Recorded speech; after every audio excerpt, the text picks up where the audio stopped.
බොහෝ විට පටලවා ගන්නා කරුණක් තමයි මේ ශුන්්‍යතාවය කියන කාරණය. බුදුදහමේ ශුන්්‍යතාවය නැමැති ලක්ෂණයක් පිළිබඳව පැහැදිලි කරනවා. ඒ ශුන්්‍යතා කියලා කිව්වහම ඒකෙන් සාමාන්‍ය අර්ථය තමයි කිසිවක් නැති හිස් බව කියන එක. එතකොට මේ වචනේ බොහෝ දෙනා වැරදි විදිහට අර්ථකථනය කරගන්නවා.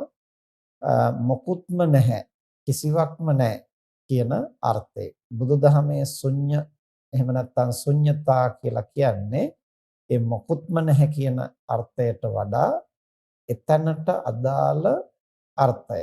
ඒ කියන්නේ දැන් පංචස්කන්ධය පිළිබඳ ශුන්‍යතා කියන ලක්ෂණය හඳුන්වන්නේ මේ පංචස්කන්ධයේහි පංචස්කන්ධයක් නැහැ කියන එක නෙමෙයි.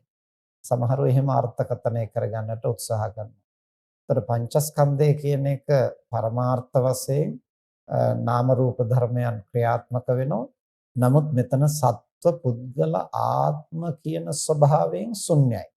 ඒ නිසා මාතෘකාව බොහොම නිවැරදිව පරිස්සමින් සකසලා දීලා තියෙනවා. කාරණේ හොඳට තේරුම් අරගෙන.